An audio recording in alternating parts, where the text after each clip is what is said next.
Hey y'all, it's Laura. Welcome back to another Coco Vanilla Studio video. This time we are using the Great Escape collection, the brand new one from Coco Vanilla, to scrap some birthday photos. So this is a camping themed collection, or a bit of an outdoorsy themed collection anyway.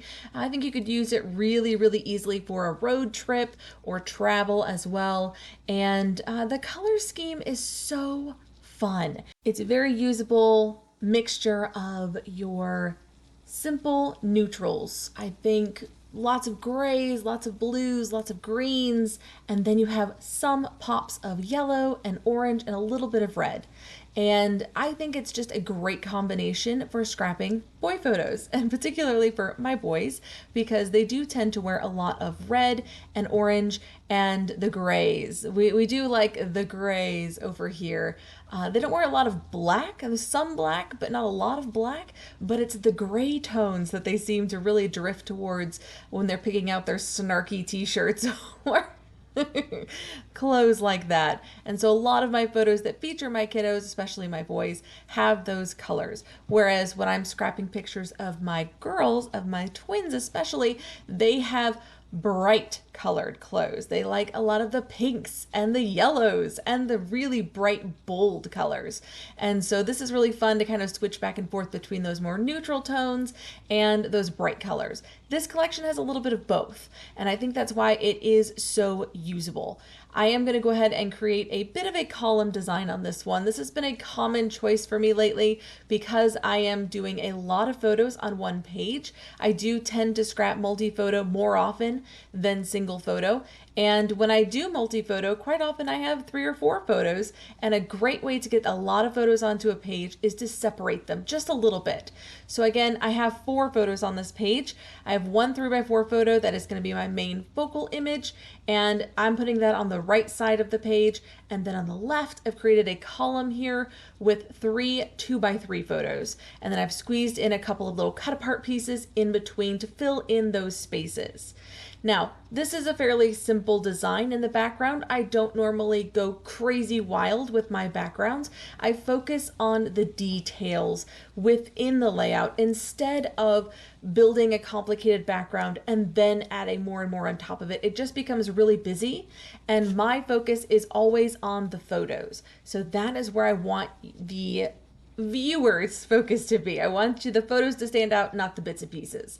So for this layout, I did promise we would be doing some star layouts with this collection, and this is a step up from the last design team layout that I did. It has even more stars than the last one. We're doing a little kind of shower of stars behind my main photo and the frame that I cut in half. So that's a great tip right there. If you have one photo frame and you kind of want to extend it, you want to make it look longer, you can cut it in half and tuck it behind your photos or behind your layers. And it looks like that frame, it looks like 2 frames really. You can make it look like one long frame, but this one really looks like 2 frames because I've kind of offset the bottom one to the left. And so it feels like I've used 2 frames, there's only one. That's a little trick to get a little bit more out of your embellishments. Cut them up, make them work, tuck them behind other things, and then you get the feeling that there's a whole piece back there, but there may not be. Maybe you trimmed it and used the other half somewhere else. I do that fairly often. So with these little stars, I'm going to spread them out across the right side of my page, and I did fussy cut those from one of the patterned papers, and tried to start with the big ones. I usually do when creating a scattered background like this. I start with the big ones, go to the medium, and then the small, so that you're just kind of filling in spaces with those small stars rather than trying to fit in the big stars in between the small ones.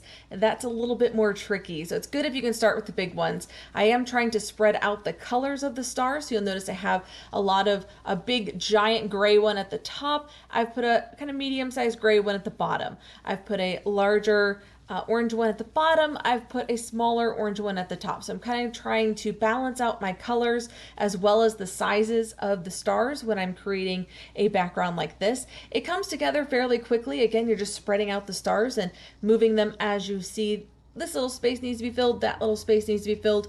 But one of the things I am thinking very intentionally about with these stars is that I want to keep them in a vertical line. So one of the major things that I do with stars, hearts, hexagons, circles, whatever. I do have a tendency to go on an angle. I really like doing a diagonal flow with my scattered backgrounds. And this one, I really wanted it to be a reflection of the column on the left side. And so I really needed that stars to fall in a mostly straight line. And so that is something I'm thinking about while assembling this layout. I didn't want it to stick out too much further than my photo and journaling spot there, which is from the cut apart sheet. And I wanted it to kind of stay within that little band that I've created. And so that's what I'm thinking about as I'm adding more and more stars. Now that I've gotten through the fussy cut stars, that I had in the small, medium, and large sizes. Then I moved on to these teeny, tiny little stars. And this is going to be my scattering stage a little early on. So normally I finish my layouts with scattering and splattering. But when I'm doing this kind of scattered background, I like to have those little bitty bits and pieces added in now. I will probably still add more tiny little stars at the end, but this is definitely part of that scattering process, adding in those fine details that really make a layout feel finished. They give it just that little something extra, that oomph to kind of lift it up a little bit, elevate your design just a little bit. I love those fine details. I think they make such a tremendous difference. Now for the title, I did want to use a chipboard title because they had some really cool ones in the chipboard pack this time, and I really liked this Fun Times Ahead. Now, initially I was trying to decide if I just wanted to do Fun Times, if I wanted to do Fun Times Ahead, and I went back and forth on it for a while in my head trying to decide, but when I got Fun Times onto the page, I realized that it didn't really have a ton of room left for the ahead part, and so I just went ahead and made that modification and kept it at Fun Times, which is totally fine. I try to be fairly flexible in my scrapping so that if when I audition something it doesn't work out, that's okay. I can move on, I can keep trying things. Try not to let yourself get too bogged down with, oh, I thought this was going to work and then it didn't. Try to shift the narrative in your head there. Instead of seeing it as a failure, see it as a try. I tried it, didn't work out, that's okay. Let's try something else. I like to view it as an experiment, as an audition, as an attempt, not necessarily the only option. And I think that sometimes we creatives can get stuck in that sort of mindset of this is the way I want it to be, this is the only way that it will look good, and if it doesn't work out, we get very frustrated and just want to walk away.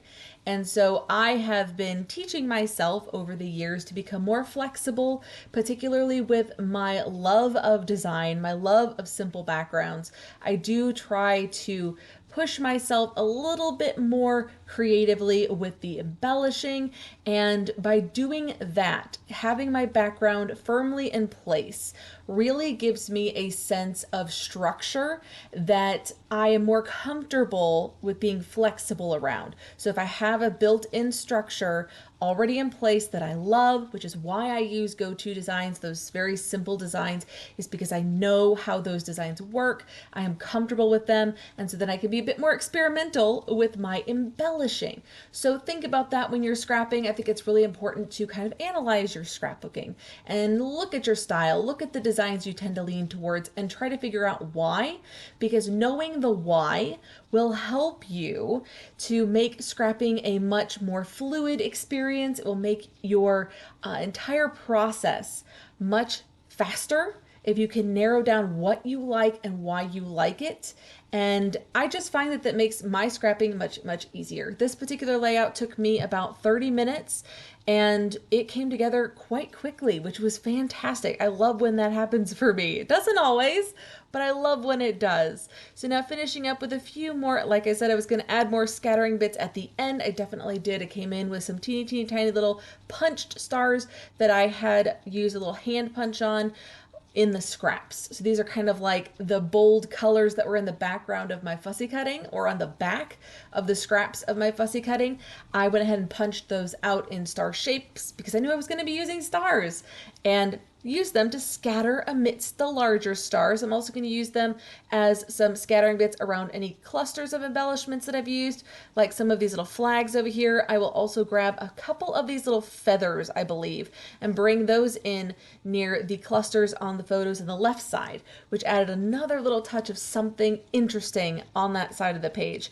Now, because I have 3 photos on that left side, I did want to leave that pretty simple. I don't want to compete with those too much. I'm centering most of the busyness behind the one main photo. So I want you to notice those two different sides, how I've handled both of those two sides differently, because I don't want them to combat each other, right? I don't want them to fight for the attention. I want that larger photo to grab your attention first, and then your eye to lead itself over to the left side of the page. Now, how do I lead the eye? In this particular layout, I have taken my journaling spot and put it on a pretty sharp angle. Instead of just having it straight like the frame and like my photo, I've put it on a pretty sharp angle there, which kind of leads your eye to the left. So you see the main photo, you see the journaling, and then it leads your eye to look to the left to see the remaining photos. And that's generally what I like to do with my scrapping, is have one main focal point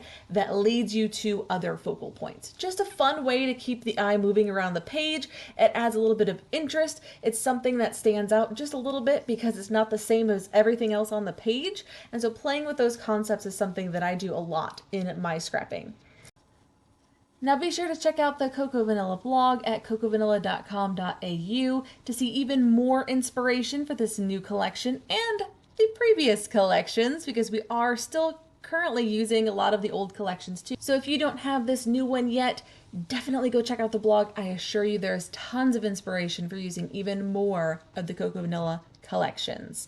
Finishing this one up with my scattering and splattering.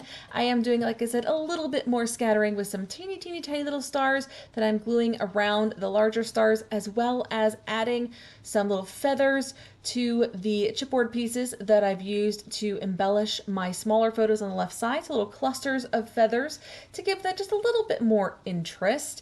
And then I'll come in with my splattering, which is in 2 phases. The Nuvo drops, I'm using black this time instead of gold. I know, switching it up just a little.